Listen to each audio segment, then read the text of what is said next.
Assalamualaikum warahmatullahi wabarakatuh. Good day again, Ms. Madali, and to everyone. My name is Norainong Paansari, and this is my report for our Education 500 subject, the Sociological and Philosophical Foundations of Education.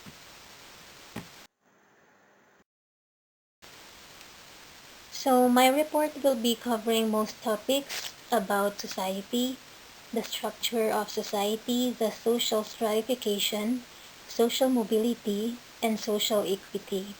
While the remaining two topics will be covered by my partner Samaila Ampaso, which includes the concept of culture, both cultural and social change, and equality of educational opportunities.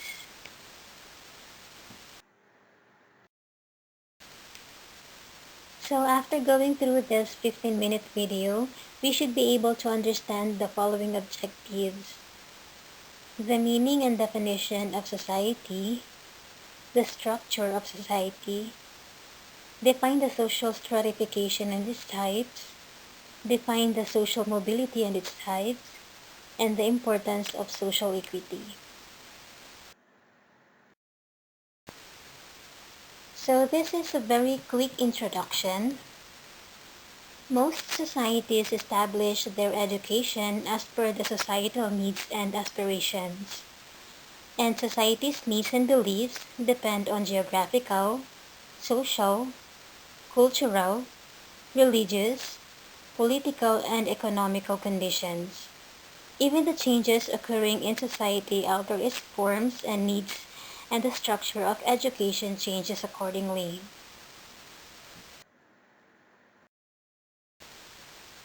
So, what is society? A general meaning of society is usually a collection of people. From a sociological point of view, a collection of people is not regarded as society, but the social relationship among a group of people is what's regarded as society. In anthropology, any collection of people is referred to as society, even if it is the primitive community. In geography, people of the same civilization are referred to as society, such as Indians, Europeans.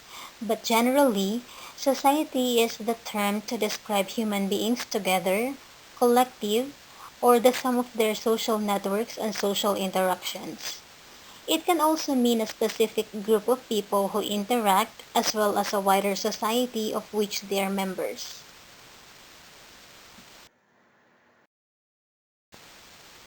Now, what is education and the structure of society? It is only through education that man gains ample knowledge on how his society, the world, and the entire universe operate. It is said that education is a social institution through which a society's children are taught basic academic knowledge, learning skills, and cultural norms. Every nation in the world is equipped with some form of education system, though those systems vary greatly. On the basis of this knowledge, he determines the principles of his life, and in search of these principles, he analyzes different societies.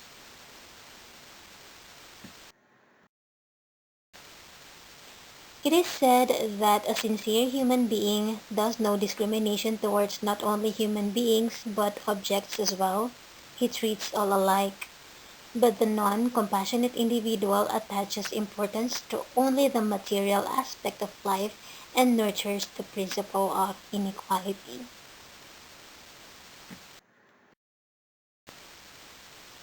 There are different societies based on various ways of thinking. On hand, education protects the social norms and structure, and on the other, it also brings required changes. But the ideal is, when an entire society is educated, productivity increases, average income increases, and unemployment decreases.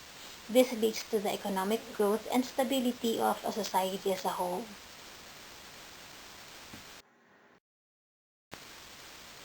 The structure of society. Social structure in sociology, the distinctive, stable arrangement of institutions whereby human beings in a society interact and live together. Social structure is often treated together with the concept of social change, which deals with the forces that change the social structure and the organization of society. Various societies have various forms. In some societies, there are caste and casteism. However, in others, there's no caste itself. So casteism is included on the next modules, which will be discussed by the next reporters. Social stratification. Social stratification refers to society's categorization of its people into groups based on socio-economic factors like wealth, income, race, education, ethnicity, gender, occupation, social status, or derived power, both social and political.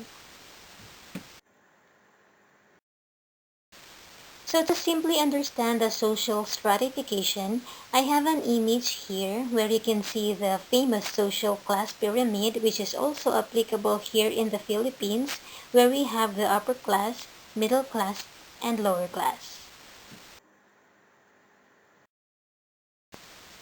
So there are two types of social stratification: the closed stratification and open stratification.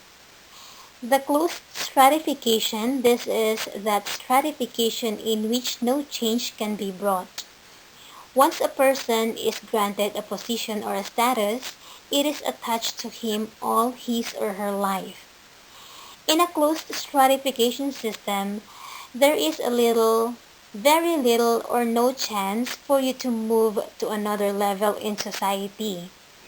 While open stratification, in this kind of stratification, an individual has the freedom to bring about a change in his position or status. He can incline from it either upwards or downwards. In an open stratification system, you can achieve a change in status through your choices.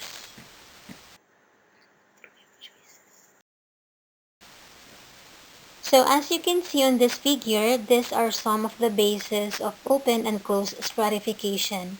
As what I have previously mentioned, basis refers to a society's categorization of its people into groups based on socioeconomic factors like wealth, income, race, education, ethnicity, gender, occupation, social status, or derived power, both social and political. Social mobility. Social mobility refers to a shift in an individual's social status from one status to another. The shift can either be higher, lower, intergenerational, or intragenerational, and it cannot necessarily be determined if the change is for good or bad. So this is also the movement of individuals, families, households, or other categories of people within or between social strata in a society. It is a change in social status relative to one's current social location within a given society.